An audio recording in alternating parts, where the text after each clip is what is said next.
Oh, get out of the way, Natalia. What's that I hear? Well, you know what it is. Awesome. GoldenEye time. Two-player. Oh yeah. You're not being odd job, that's cheaty. Ah, come on. Cheating? No. Come on. Donkey Kong mode if we're playing odd job. Golden gun? Yeah.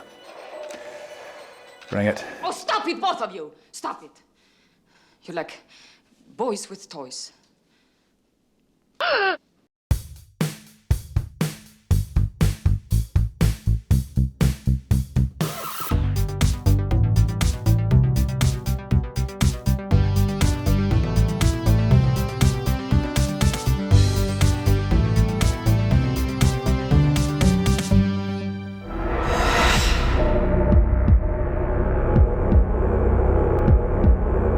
Hello and welcome to Woodshed Reviews, where we look at films old and new, good and bad.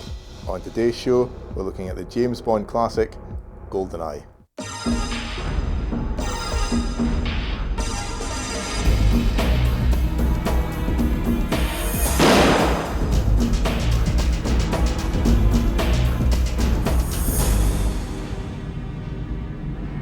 Yeah, I've just watched all the Bond films, all 25 of them, and we had a little brief discussion about that, and we both kind of realised that our favourite Bond film was Moonraker.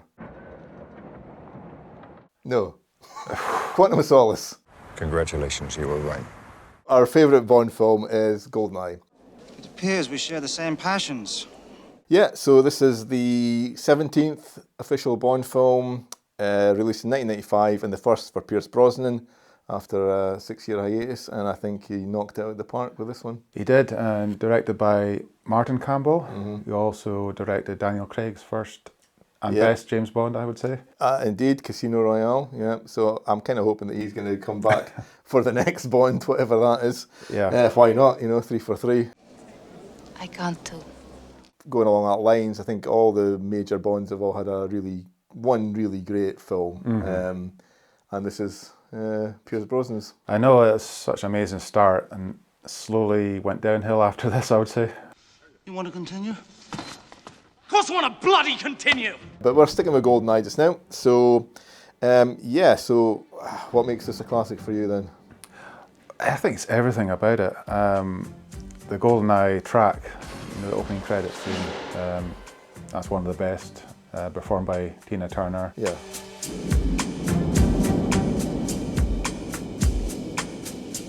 The visuals are great, that kind of Cold War kind of vibe to it. That was all really nice. I think the aesthetics of the whole film is just amazing. The colours, the characters are quite cartoony, quite vibrant, very strong, all of them. Amazing casting. Yep. Just from Robbie Coltrane, Minnie Driver, and Famke Janssen, and there's so many people in this, and playing little roles sometimes. Irina! Take a hike! And the score, I think this is outside John Barry's scores. This one was by Eric Serra, who did most of Luc Besson's films. Yeah. And I think this is the only James Bond score I've actually bought because I love it. Okay, right, okay. It's a really good action score, and I wish they'd kept going along those lines. Okay. So they did quite a lot of heavy lifting, I thought, Yeah. during the action scenes. Yeah. But great It stuff. always helps. The only thing I would say to that, only caveat with that, is I really don't like the tune at the start when he's having the car chase with Famke Janssen. I'm not keen on that. There's just something about the sounds in that just really pulls me out of the film. I enjoy a spirited ride as much as the next girl, but... Who's that? The next girl.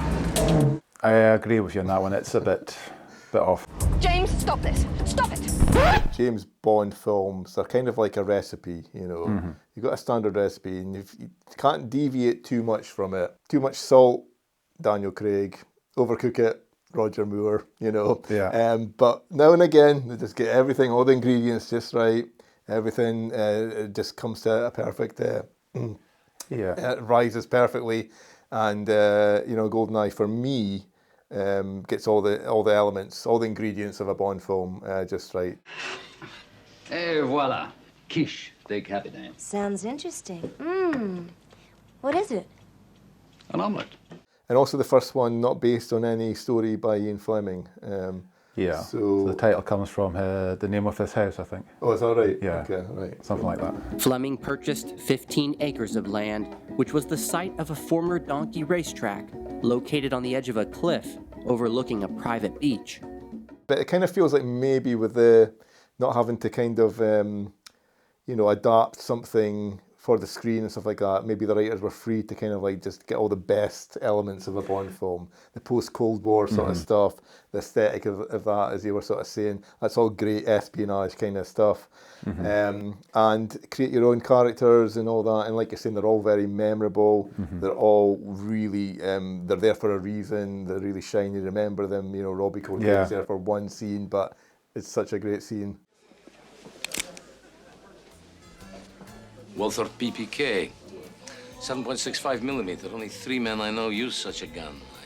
I believe I've killed 2 of them. Lucky me. I think not. I know, it's just so memorable, all the characters and the scenes.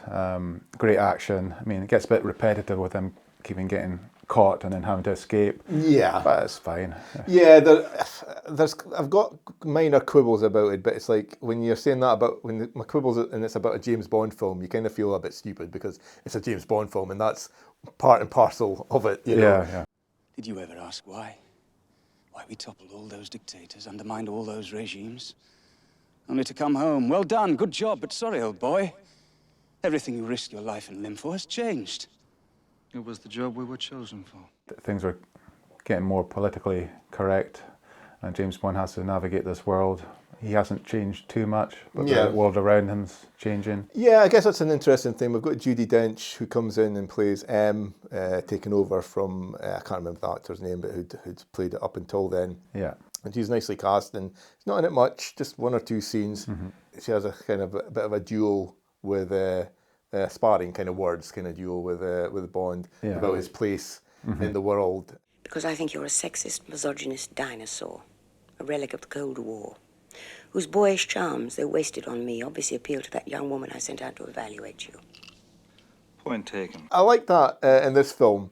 It just that, like, later on in the Daniel Craig films, they really kind of drill down into that again and again and again, and it gets very repetitive. Whereas with this one, it's just like, there's a nice little putting Bond in his place a little bit, but then she's got a little smile at the end of the scene. Bond? Come back alive. There's a little bit into the psychology of Bond, I guess, a little bit under the hood when there's a beach scene with Natalia, who's a great Bond girl, brilliantly written, believable in this role and stuff. Strong female characters in this one, getting in on the action more than probably the previous ones. Just a little bit more kind of better written and a bit more going on with her, and she gets under the hood of Bond a little bit. That's a wee scene with that about his character and stuff, but it doesn't overcook it or anything. Yeah. We don't get too much into it. It's just enough just to kind of flesh him out a bit. Oh yeah, it doesn't get into it too much. No. How can you act like this? How can you be so cold? It's what keeps me alive. But at the same time, I think it was one of the frustrating things about this film, that the characters were so good, and then you got the next film, and I was like, I kind of wanted to see more of Natalia again, or even Xenia Onatopp. I wanted them to do a kind of Jaws thing, bring her back, But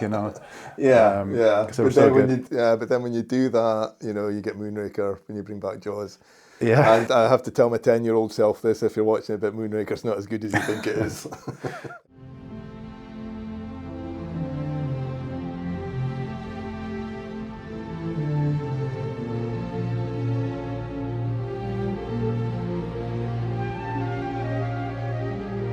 It was the best film when you were young. When you were younger, it was up there. Well, here's to us. Well, they do bring other characters back, obviously.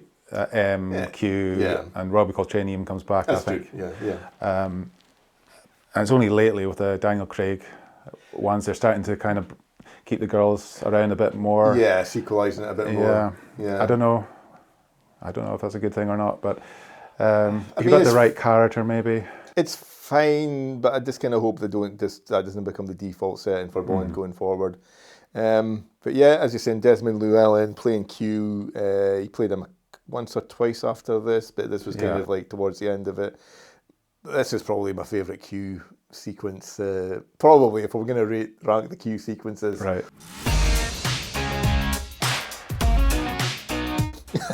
This is up there. It's just perfectly like gag. It's totally over the top. It's totally ridiculous. Yeah. Now, 007, do please try and return some of this equipment in pristine order. Don't touch that. It's my lunch. And it was good to see that, especially after, again, I'm going to dump on Daniel Craig ones, but they're fine, but, you know, they're very different in their sort of style with that. And I kind of, when you go back to this, you kind of miss that, the recent Bond films, you know, where it's just a bit more fun. Were you expecting an exploding pen?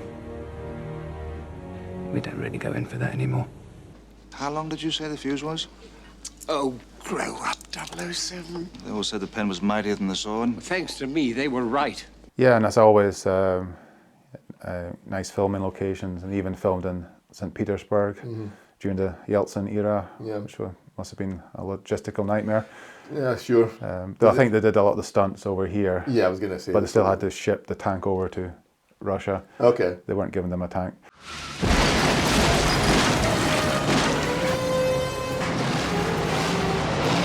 Yeah, I do like that scene. It maybe gets a little silly when he's going about with the horse statue on top of the tank. Yeah. But that's okay. Great Bond villains. We haven't mentioned Sean Bean. Sean Bean, of course. Amazing. And an interesting twist because he starts off the film as 006. They're on a mission together which takes place about 10 years before the bulk of the film. So yeah, it's a nice little something different again. And a memorable villain in that, and obviously Sean Bean, so he has to die at the end of it. Of course, yeah. For England, James? No. For me. That was a nice fight scene in the observatory satellite. Yeah, there's some great stunts in that, like when jumping down those ladders and stairs and stuff like that. It looks really sore. Yeah.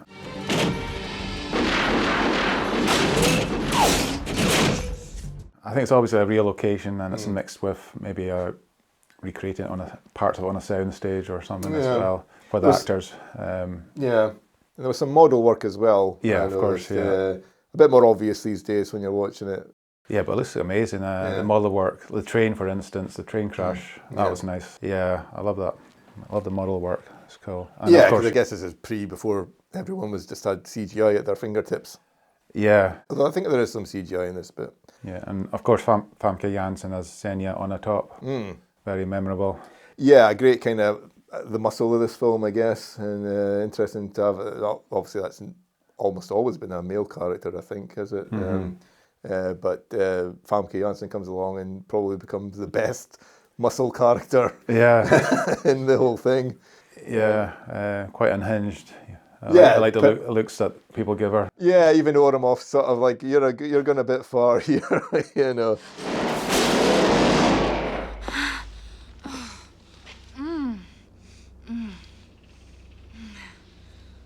Yeah, and it kind of rides the line a bit, very kind of sexual, as they're sort of saying in that, but... Off the killer legs, yeah. Yeah, a way to go, And also, we have got to mention the game that came out. Yes. Probably the greatest computer game ever, is it?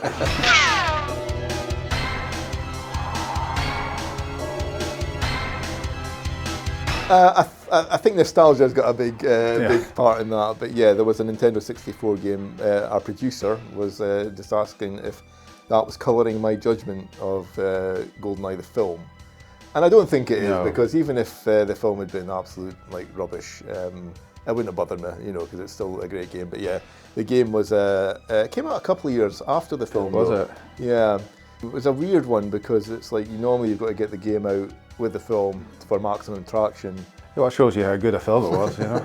And I think it was just the sheer quality of the game, and I guess the ability then to have up to 4 players at once without having 4 PCs or 4 consoles or something like that. Back when to play multiplayer, you had to have your friends round. Yep, couch multiplayer as the kids call it. Those Yeah. games these days, like we just called it multiplayer. Yeah, and the TV divided into 4 squares and. Yeah, that's a problem nowadays because well, the problem then was screen watching, wasn't it? Like sort of watching where your buddy was at, so you could find them. Yeah, so I mean, not everything was better back then.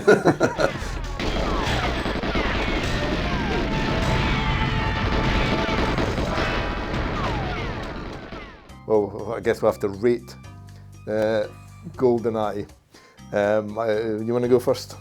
Wow, yeah, that's a difficult one. I'll get 4.5. I'm going to join you there, 4.5. I was withering, I'm going to go the full hog, and I was close. I was close. But Yeah, it's close, yeah. Yeah, I think 4.5 for GoldenEye. The best Bond film, do you agree with us? Let us know. But that's all we've got for you today. We'll see you next time. See you next time. Closing time, James. Last call. I'm your pint.